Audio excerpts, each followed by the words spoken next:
Good evening, everyone. We are in round three of the World Cup, and today we have for our overview team Catalonia. Chris, could you please introduce yourself and the team? Hi guys, I'm Chris, aka Lannister, and I'm the captain of the Catalonia team.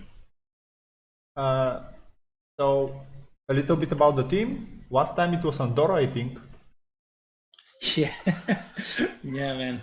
So it's a long story short, right? Well, so yeah, we participated last edition as Andorra. We reached top eight, if I'm not mistaken, until we actually faced USA, which is our current pairing, and they beat us like very well played generally.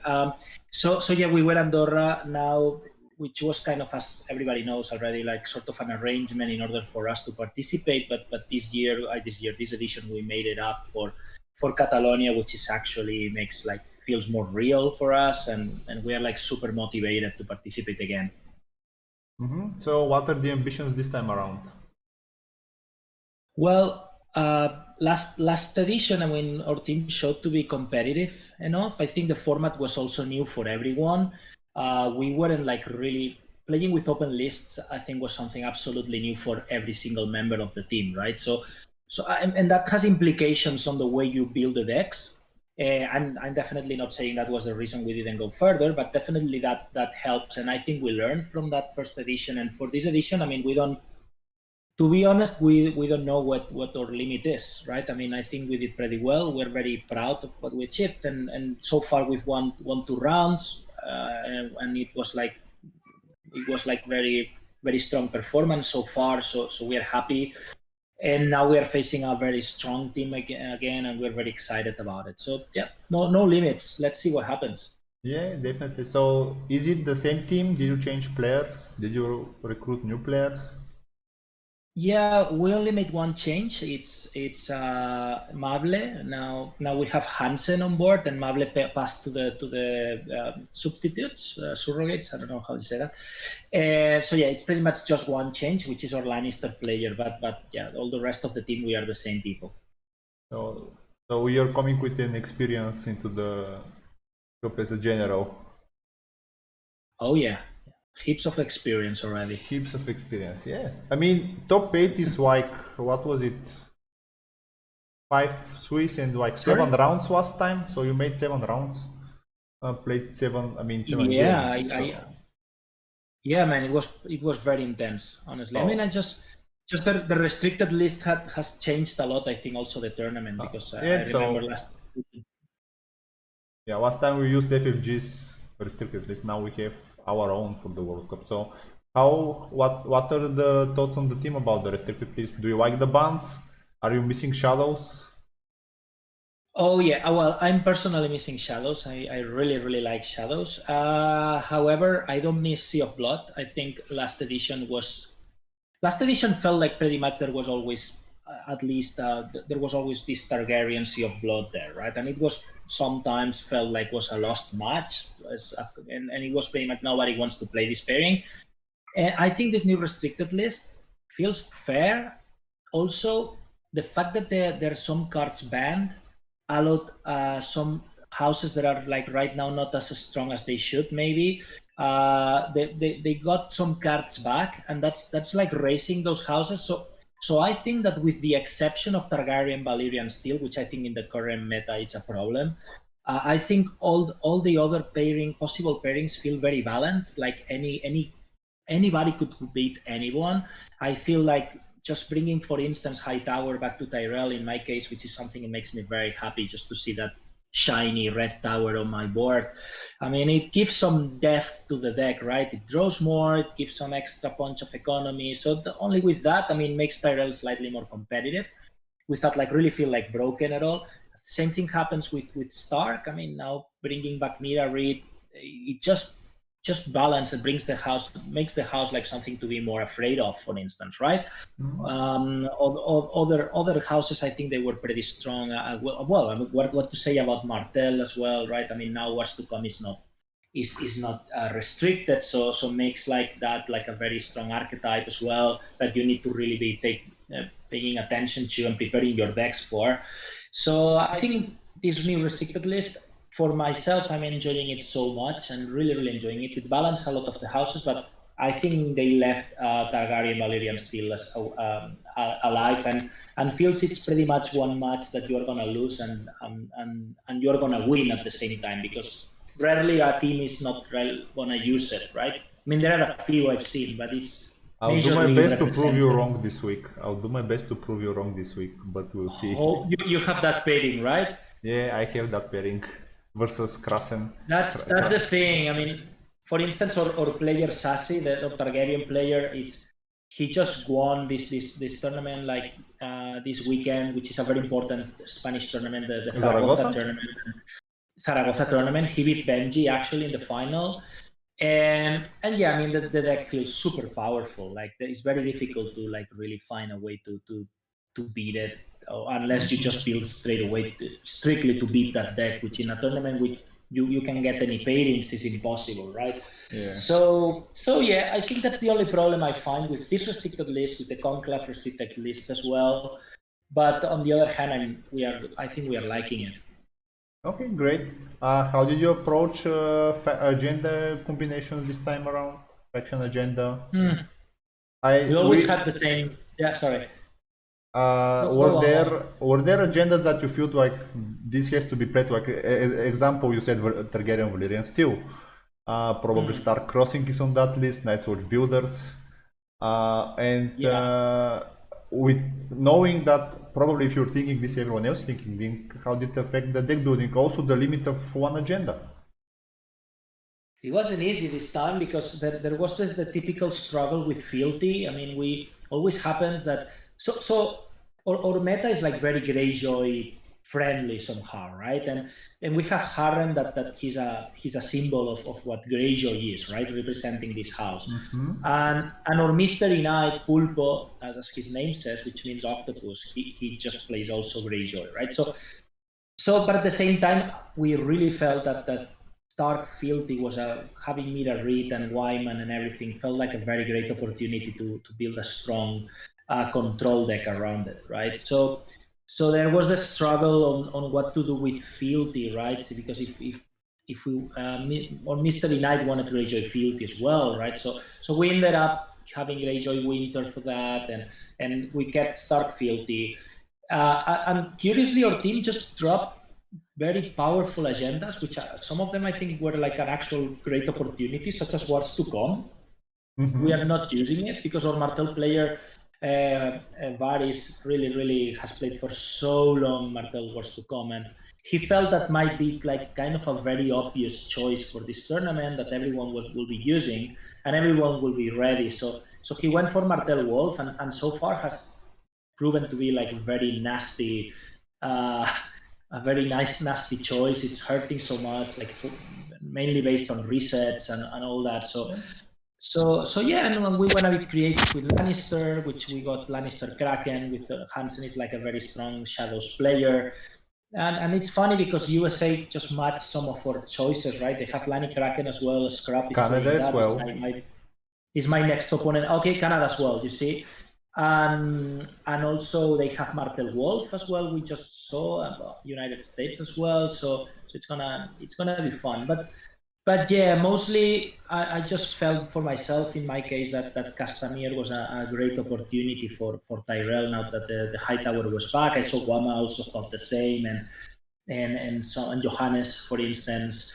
So yeah, I don't know. We are it brought a bit of debate at the beginning, but in the end, I think we just took some cool choices. We're happy about it.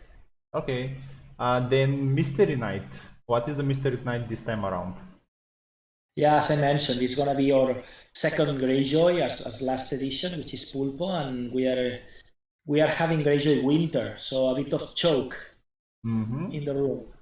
So that's something that Gumas from the Greek team played exceptionally well in Stalek. Really? It's a very strong archetype. I mean, at Zaragoza as well, Greyjoy showed to be very strong. However, they kind of didn't like really make up to the last phases, just like I believe top 4. But there were a lot of Greyjoy Winter, and yeah, they made it very well in the Swiss.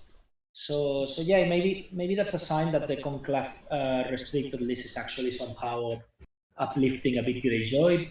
I don't know if they're gonna make it for like really to win tournaments, but they feel strong, and we tried it, and yeah, we had a very hard game last round against Latvia with our Greyjoy Winter against Greyjoy Prince. That was just decided by just details at the very end. We won that match, but it was just ridiculously hard. Yeah. Okay. Then, did you assign any type of strategy?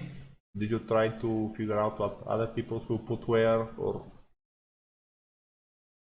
I mean, you could predict. I don't know if like really we built our decks thinking of what others would be doing, like in terms of choosing the actual agenda and faction, right? I don't think those were, but definitely you could predict some of the choices. I mean, Martel Wars to come, it was like an obvious choice. So it's something we definitely kept in mind, right? Just considering being sort of ready somehow. I mean, the throne is not allowed in this tournament, which is it was like a very easy way to just pretty much sit Orange game and have that pairing like very The easy. argument for the throne was that if throne is legal, you cannot play prince. Like that is 100% Yeah, no it's go true. there.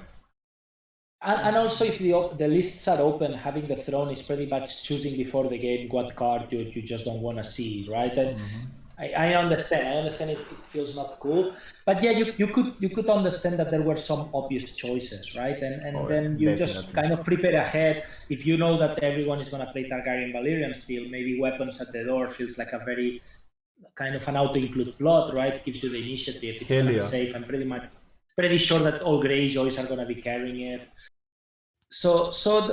We kept those obvious choices in mind at the time of choosing what to carry, right? But in the end, it's you just can get paid to anything, right? So you really need in them to focus on making a very solid proposal, making sure that you know what the deck goes for, what is the proposal of that deck, and that is strong enough, right?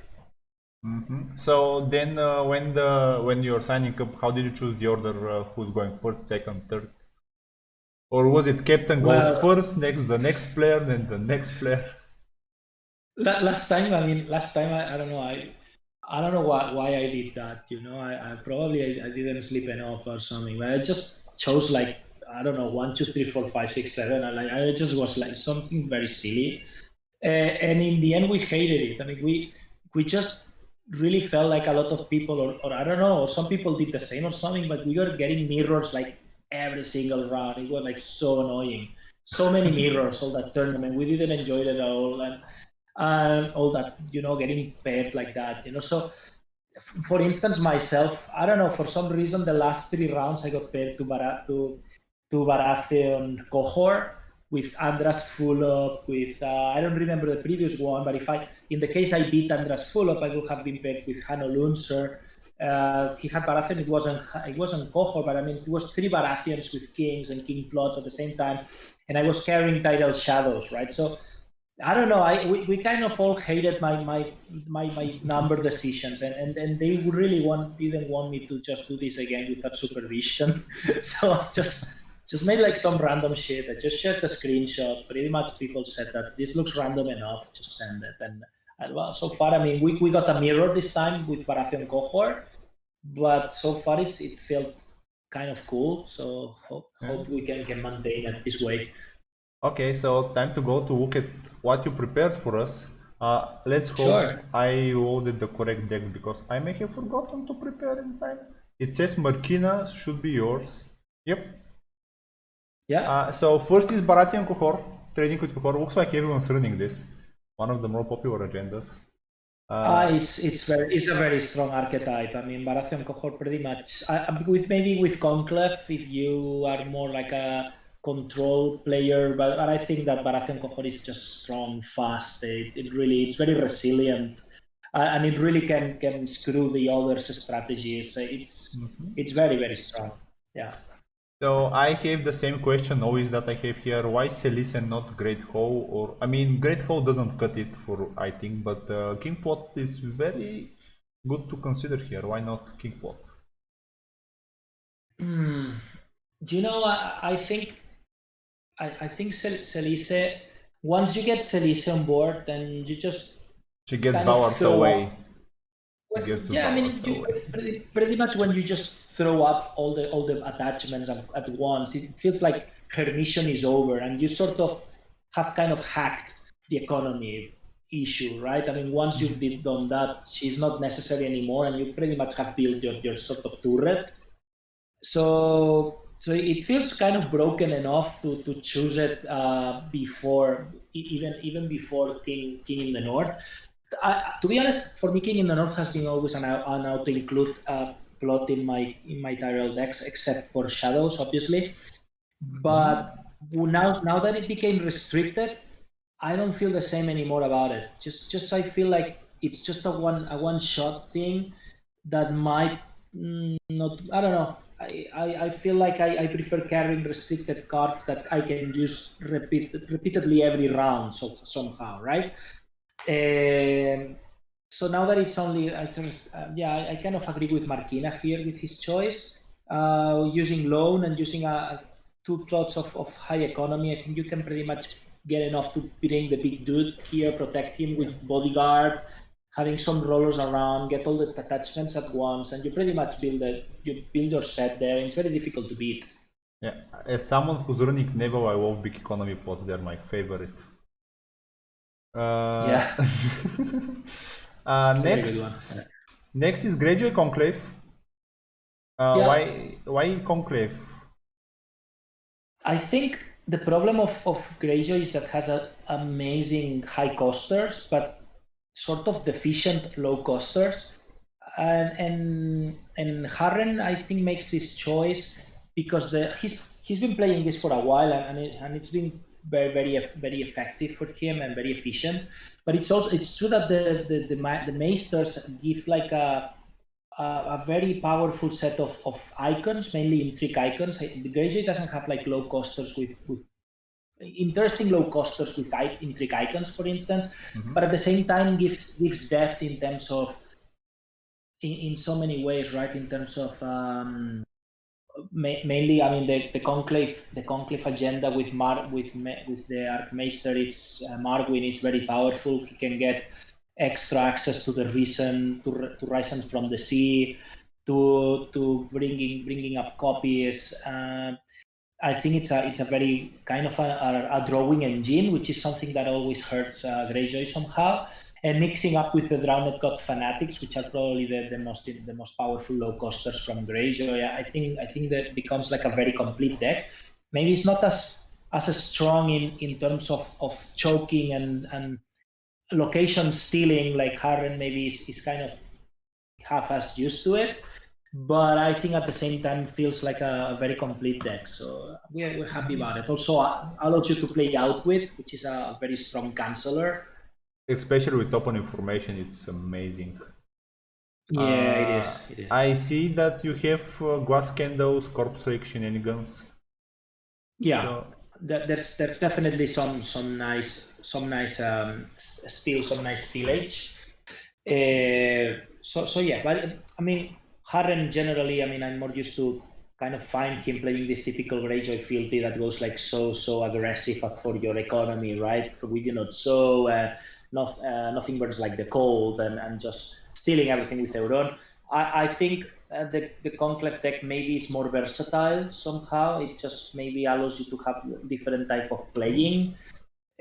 So yeah. Yeah. I'm playing also Nightwatch Conclave, one of the outliers in the tournament, so I love the agenda, so it gives It's so very much. good. I saw Rayus playing that also. He has a very cool deck for this. So yeah, very nice choice. Next is One Banner Kraken. What I find interesting is that it's a shadow deck and it's not Banner of the Rose. Why Kraken?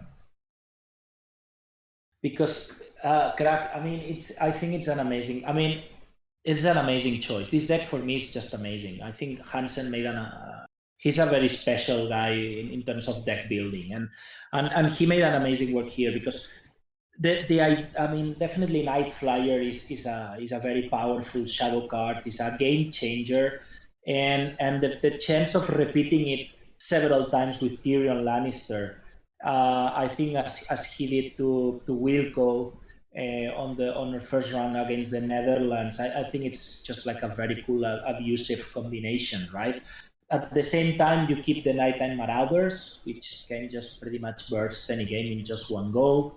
So it feels like it's a very oppressive deck. It can hurt your economy. It can hurt your board. Has like so many resets. At the same time, has good economy itself, and it feels. So far, it felt. I think he won the 2 games already so far, and felt like very in control. It's kind of a long play deck. So now he's got paired to Derek Shoemaker. I think he's a brilliant start crossing player. I mean, I really like his deck. The Northern I remember Patriarch.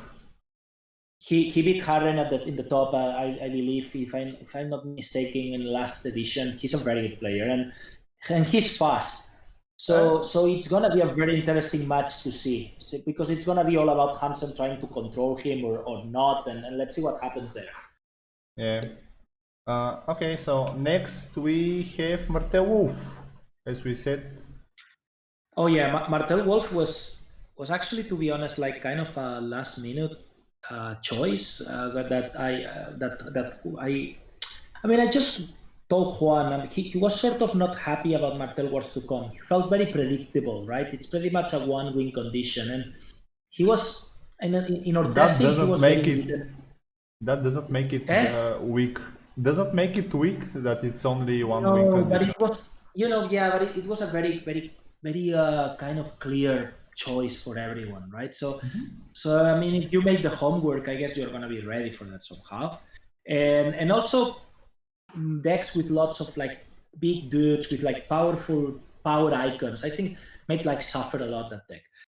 So we were like discussing, and I told him, you know what I remember when I played Tyrell with the high tower, like how amazing were my matches against Martel Wolf. It felt like good and evil somehow, right? I mean, and it was a very hardcore match where he was just killing with the venomous blade all my church and like marching me and resetting me, and I was trying to come back all the time, and I remember that like a nightmare, right? And we were thinking about it. He started testing on it, and he felt like that this could be an actual real thing, and yeah, we tried to kind of brought it back from the past, and we saw that some players are made the same choice. Tell me about it. It's a nightmare of a deck. It's just like pain and sorrow. It's lots of fun. I was paired this round versus Martel Wolf. It wasn't a pretty fight, but I won 14-13. So in the end, it was like 13 pots. We were on the last pot second time. I mean, before the last pot second time. So yeah, with my puny Meister survived Martel Wolf. So that was, but yeah, definitely a very solid deck, a solid choice. Why is only 2 copies of Ward? I can understand the Venomous Blade, but why the Ward? Only 2. Word is what makes makes the opponent cry. What makes the opponent cry? I mean, in the end, if you have been like peeling off all the little dudes and you just ward like a four coster, and you just, I mean, you're leaving the job ready for March. You also have Ramsey. It's a matter of going cutting the board presence, and Ward has some kind of emotional. It affects you emotionally somehow, right? Also, when they just steal your. It's like the other day when I got stolen by Chris with Joren, my monkey guy, right? My Mullendor, which is pretty much the spirit of my deck, and that like emotionally affects you. If you feel like you've been handicapped. So I think it's the same spirit. Yes, but I was saying there is no place for third copy. It's only 2. It feels okay like that, I think. Because the venomous blade also is very important, and if it becomes very attachment heavy, then maybe it might affect the draw. Also, it needs a lot of locations. Needs card hold. It's so many things. So I think it feels balanced so far. Okay, fair enough. Next, as you said, your Mystery Knight, Gradual Winter. Yeah, just that goes straight to a clear plan. It's choking, just getting with bot leads on board, getting like kneeling locations, and then a lot of yeah, just location bursts, Control. and it's just like really choke. And with mixing it with the power of the very strong high costers from Greyjoy, I think it's a very obvious proposal, you know. Definitely a deck that you wouldn't like to constantly face. Again, yeah, of course, I was about to say where is the restricted card, but Drangor Fanatic is there. Yeah. Next, Nightwatch House with the Rod. Why not Summer? It's builders, but it's not builders. So why not Summer? To be honest, we were gonna use Martel Wars to come until the very end. So Nightwatch player find this turnaround. He played this in the past. He started feeling comfortable about it. That we just made the Martel arrangement at the very end, and and he in the end felt comfortable playing with House of the Red Door with Brandon's Gift. yeah, with Brandon's gift. Felt very reliable, and it was not really a matter of like just making any rush decisions. So far good also. But yeah, I mean, if we had a 1 week more, maybe we have been testing also Nightwatch Wars to come probably. But yeah, I mean, it's Nightwatch, it's Builders. builders. It's builders. There's not much left to explain. I mean, it's also a good pairing to. Maybe it's the only bad pairing that Targaryen Valyrian still perhaps could have. Not even sure of that, but I don't know. Yeah, but the Targaryens looks like to be 50-50. I mean, we piloted two burn decks and they're chewing through builders, so that at least help us a little bit. Yeah, it can be a tricky one. Yeah, I agree. Okay. I see interesting King's Landing, but not sure how it made the cut, for example. Same with the Motown in the US team. Well, King's Landing is a nice to have. You know, it's a per one, and it's good mainly when you are expecting some aggro control location, right? I think also helps to draw the deck. You just can then just get the locations anyway from your discard pile. It's a bit expensive for this deck, to be honest. That's why it's a per one, but it does the job. It just it's a very I think it's a kind of a smart extravaganza here. Yeah, okay. Next, Stark Fealty, not Crossing. No, and that was there was the discussion there, but I think meta read kind of broke the balance here. Just bring or player felt like really more comfortable playing Fealty. He's been playing Crossing for so long, but felt that some pairings were like hurting so much, and some pairings were very easy with Stark Crossing. However, Stark Fealty now feels very powerful, and I don't know. We decided going for this archetype more like Winterfell, Catelyn, just more like a really strong control with Milk of the Poppy. Um, so yeah, Ice. there was definitely some discussion there, but we actually left Crossing unused in the end, which we were thinking about it, but yeah, Stark Fealty feels like the right choice for us. Okay, I mean, I see the best control attachment there in the face of ice, so. Yeah, yeah. Next, Valyrian Steel.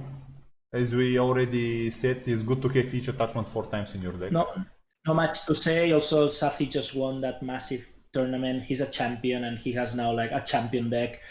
I think that's self-explanatory. It's pretty much, for instance, with USA. I mean, we know they might win that round, and we might win that round.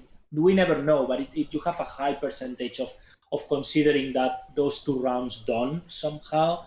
So, but well, I mean, it needs to work out in the end. There are a lot of things may happen. Luck is involved as well, but I think it's a too superior deck for ignoring it at this point. Yep. I kind of agree, but then we don't, we are not running it, so. But good luck for you, man. You never know. You never know. It's just that our players, I mean, Bulgarian meta is not constructive players. We all like to make your life miserable, more or less. So all of our decks are like in that direction for some reason. Like there, I forgot like a lot of double marches. We have 4 decks with double marches, for example. So Yeah. Martel Wolf definitely is a double match choice. that's our playstyle in general. And then we Yeah, you're have Tyrell Reigns, High Tower, a Tyrell new. Reigns. It's like a new card That's my added. yeah. I mean, I saw the High Tower was free, and yeah, I mean, I definitely that made my soul sing. You know, it's just bring me so many good memories from the all good stuff days from Tyrell. And look, honestly, I'm not like really missing passive maze. I think High Tower is bringing so much depth into the deck, right? I mean, pretty much the only weak spot of a kind of random, of a typical Tyrell Castameras I have a lot in my Thrones DB profile. The problem was missing this depth of getting like drawing and drawing. Also bringing the Oltan Informer makes a massive difference for the same reason. You fill up your hand, you kind of curate your hand also. I don't know. I think it makes it makes the deck very resilient. As it proved, I had this just amazing game against Chris with his Night's Watch Valyrian Steel. It was like a hell of an incredible game, and I think that this was key, right? Like because it's a very Night's Watch Valyrian Steel is a very tough opponent, as you know, and the fact of my deck feeling like strong in terms of keep coming up, no matter what, no matter the reset. I was always having a presence, always having the economy, and also, I mean, I call this deck the fat and the monkey pinch because there is like Mark Mullender, Old Town, Maze, all these cards bring some gamification. It's something I love from Tyrell, which I think if Hano is listening me now, I think Tyrell needs to explode this way more. I think this sort of randomness and I'm gonna say character, and I get character. I know you can trick it, but I don't know. It felt cool, right? And Mulendor is an amazing character. It's just lots of fun, and the interaction with Mace, choosing a pinch of power, turning him into a pinch of power, bringing another one from shadows, and you can just break the game in at once. And that's what I'm experimenting here, and so far it's going very well. And I'm also having heaps of fun. So yeah. Yeah. Then Exposed Priest didn't make the cut. Last year it was in every scheme deck. I can concur to that. Now it didn't make the cut Yeah, anywhere. not worth it. I think it's not worth it. I just made sure I had Barry's Riddle and pulling the strings, so I can even add more like some extra effects, like I don't know, like a heads on spikes, or just copying Valor, or like I don't know, just gives you a lot of possibilities there. Okay. Fair enough. Restricted, of course, Great Hall, we have Tinder Major there, so yep. So Yeah. that's about it. Any closing words? Just this. I mean, we are Catalonia team. We're super happy of being able to fix everything to be here in this edition, and we are like really enjoying this so much, and we just wish all the players good luck, and we hope to have the chance to play with them all, or the most of them, because we this is a very special event, and we from here thank Anil for having this idea, because I think it's just giving a lot of life to the game, right? Definitely. That's why, and also all the other effort is going there. I mean, I'm at least that's my goal because Yeah, that's cool. we have to prove FFG that how good we are, what mistake they did. Yeah. Yep. That's fine. I mean, I would. Then yeah, thank you Cool, for mate. joining me. Thanks for Thank the you. interview. For those And good luck listening, to good luck to Bulgaria also. All right. yeah, we have a tough nut to crack this round, but we'll do the prep and we'll do our best as always. Of Thanks again course. for the encouraging words. Later, if I don't go to sleep or something happens, there should be a game where we may see a Terrell Reigns deck piloted by James Walmsley, who are playing Whoa, in nice. hour and a half. So a little bit late for me, but we'll see No, if I can cover it. not to miss it. Thanks, mate. Thanks for your time, and greetings everyone. Have fun, guys. Bye bye. Bye bye.